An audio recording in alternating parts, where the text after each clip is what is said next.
Update 1. During a fight, my wife said, "I regret not giving your brother a chance when I had it." I froze. She smirked and added, "What? You knew he was always hotter than you." I didn't say a word, just left a note on the mirror. "Since you regret the marriage, I regret the mortgage." 5 weeks later, she's sleeping in her car. She switched from anger to panic, reaching for my arm. "Dave, please. I didn't mean it. I was just trying to hurt you.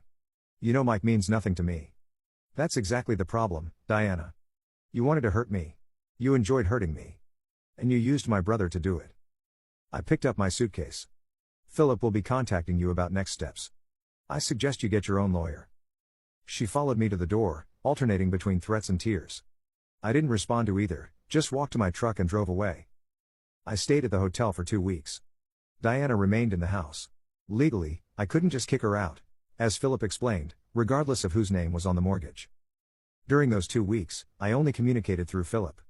I had him file for divorce, citing irreconcilable differences. Our house had always been a point of pride for me. I bought it before we met, a fixer-upper in a decent neighborhood. During our marriage, I put thousands of hours and dollars into renovations.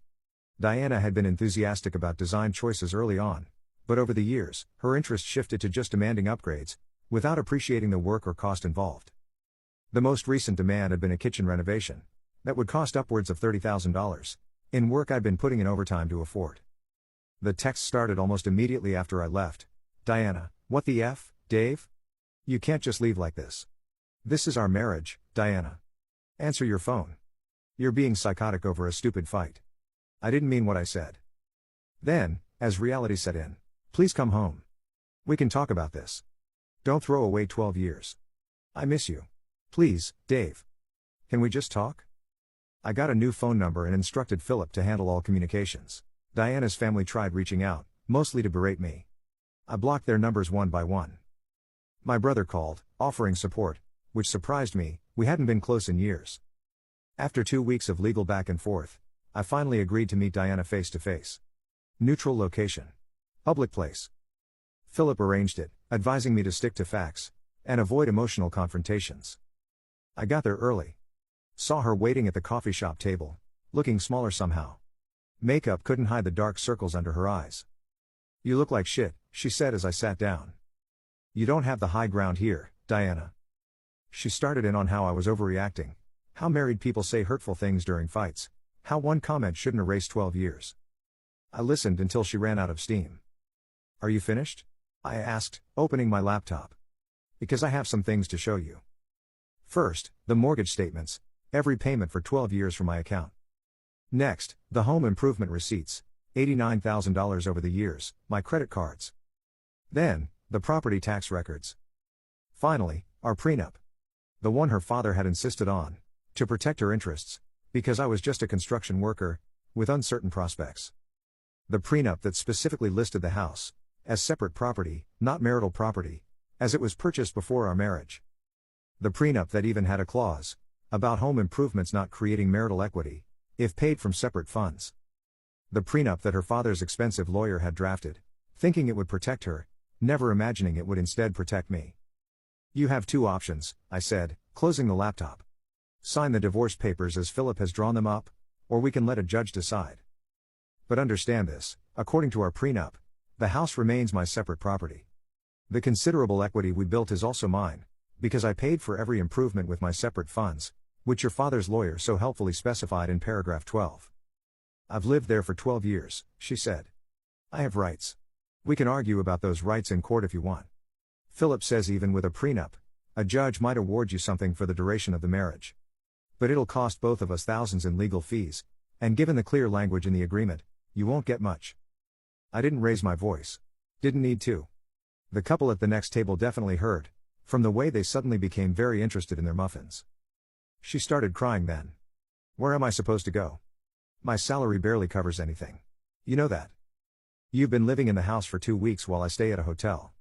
Use that time to figure it out." For a moment, I almost felt sorry for her. Almost. Then I remembered the smirk. "You have until the end of the month to decide. Either sign the papers as they are, or we go to court. I've also filed for possession of the house during divorce proceedings. Given that it's my separate property, Philip says the judge will likely grant it." The papers offered her a small cash settlement, Enough for first and last month's rent, plus security deposit on a modest apartment, in exchange for an uncontested divorce. It was far less than she might have received after a court battle. But it was clean. Fast. And didn't require expensive legal fees on either side. She smirked and added, "What? You knew he was always hotter than you." I didn't say a word, just left a note on the mirror. "Since you regret the marriage, I regret the mortgage." 5 weeks later, she's sleeping in her car. I never thought I'd be posting one of these. But here I am at 3 a.m., bourbon in hand, trying to make sense of how 12 years of marriage imploded in under a minute. It started with something so small. I was working late again, third time that week.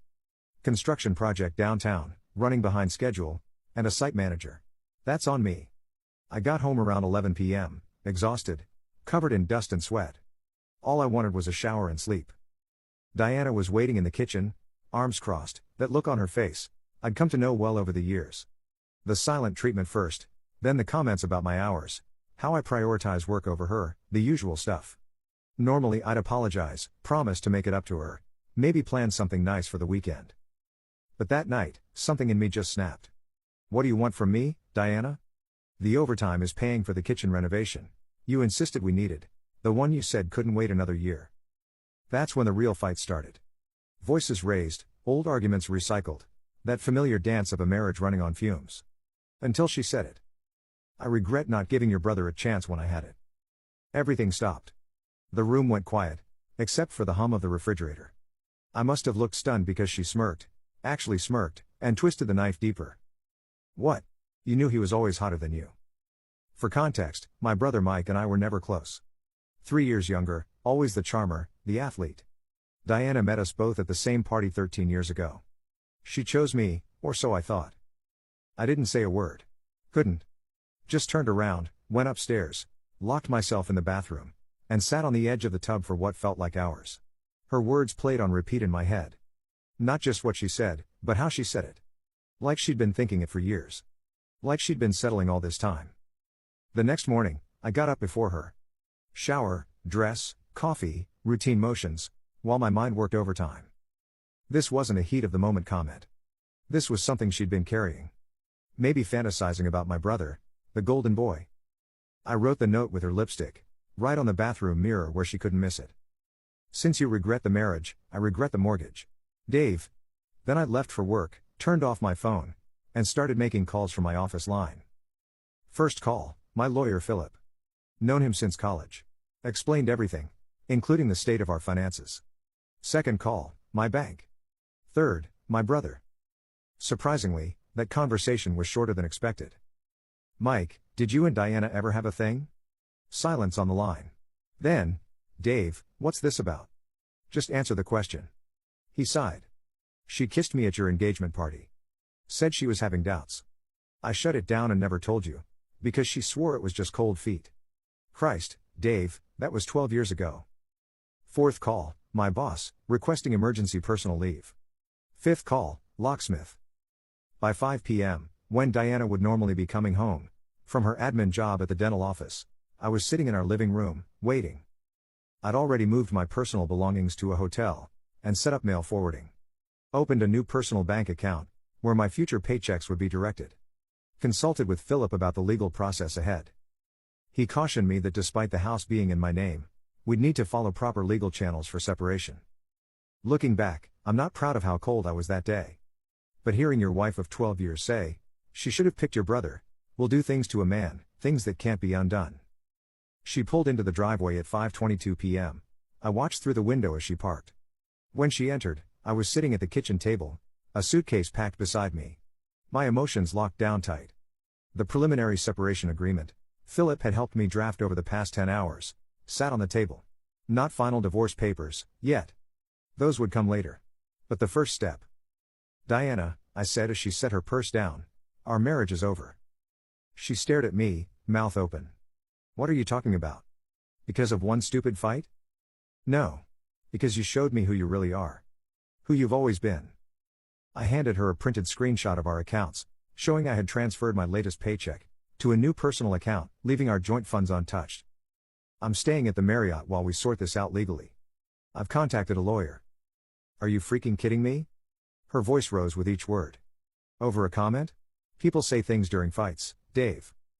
Not things like that, I said, standing. Not unless they've been thinking them for years. I froze. She smirked and added, "What? You knew he was always hotter than you." I didn't say a word, just left a note on the mirror. "Since you regret the marriage, I regret the mortgage." 5 weeks later, she's sleeping in her car. During the next 3 weeks, Diana's situation deteriorated. She finally moved out of the house, after the judge granted my motion for exclusive possession, reluctantly going to her sister's cramped apartment. The sister has 3 kids in a small place. Her husband started complaining about the arrangement, after just a few days. Diana's father, retired and living on a fixed income, couldn't help much financially. Her mother suggested she find a cheaper apartment. Diana couldn't afford even the cheapest studio apartment in our area on her dental office salary. Her credit was still terrible, no leasing office would touch her without a cosigner, and no one was volunteering. By week 4, tensions at her sister's place reached the breaking point, and she ended up sleeping in her car some nights, the car that was still legally mine, but that I allowed her to keep using temporarily.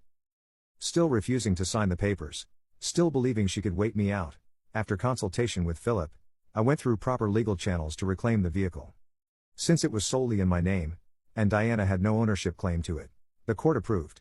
I had it properly repossessed in week 5, with advance legal notice to Diana.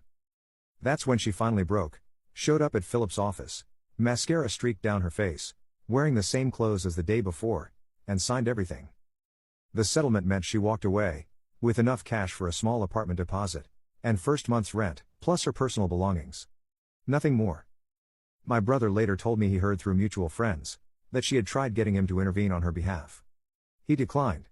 That's when he finally opened up about other incidents over the years, Diana making suggestive comments at family gatherings, when I wasn't within earshot, accidentally brushing against him at holidays, asking probing questions about his relationships. He said he never told me, because he didn't want to create drama, and he honestly thought she was just being flirtatious by nature. It's been 6 months now. The divorce is final. In accordance with our prenup and the settlement she signed, I kept the house, both cars, and my retirement accounts. She got her personal belongings and the cash settlement I'd offered, less than I would have spent fighting a prolonged court battle, and significantly less than the 12 years of equity she might have felt entitled to without the prenup. I heard through a mutual friend in the dental industry that she's now living with a coworker, saving for a security deposit, telling anyone who will listen what a monster I am. The same friend occasionally updates me on Diana's situation, which is how I know her version of events differs substantially from reality. Her family won't speak to me, which is fine. My brother and I are talking more than we have in years. Our relationship had been strained by more than just Diana, childhood competitiveness, different career paths, geographic distance, but removing her influence has helped us reconnect. Learning about her pattern of behavior with him made me realize she'd been subtly driving a wedge between us for years. Some nights I sit on my deck, beer in hand, and wonder if I went too far, if I was too ruthless, too cold. But then I remember her face when she said it, that freaking smirk. She meant to hurt me, meant to humiliate me, with the one comparison she knew would cut deepest, and she enjoyed it. So no, I don't think I went too far. Some words can't be unsaid. Some bells can't be unrung. Some marriages don't deserve a second chance. Thanks for the support, guys. To answer some common questions. Yes, the prenup was properly executed, and reviewed by attorneys on both sides. Her dad made sure of that. Ironically, it specifically protected premarital assets, and even had language about home improvements, paid from separate funds. No, there were no kids, thankfully. Diana always said she wanted to wait until we were more stable. Looking back, I wonder if she was just hedging her bets. For those saying I should have kicked her out immediately, that's not how the law works. Even with a prenup and the house in my name, married couples develop legal residency rights, regardless of whose name is on the deed. That's why I had to file for exclusive possession during the divorce process. Some of you asked if there were warning signs before this. There were, but I ignored them. Comments about Mike's promotions, while I just managed construction sites, comparing our vacations to his business trips, small things that seemed harmless at the time. And for the guy who asked if Mike is actually better looking than me, screw you. But also yes. Former college baseball player, still has all his hair. But that's not the point. Update, it's been a year now. Diana reached out recently through a mutual friend, wanting to clear the air. I declined. Some doors are better left closed. I'm dating casually, focusing on working on myself. The house is finally finished, ironically, completed the kitchen renovation she wanted so badly. Life isn't perfect. But it's mine.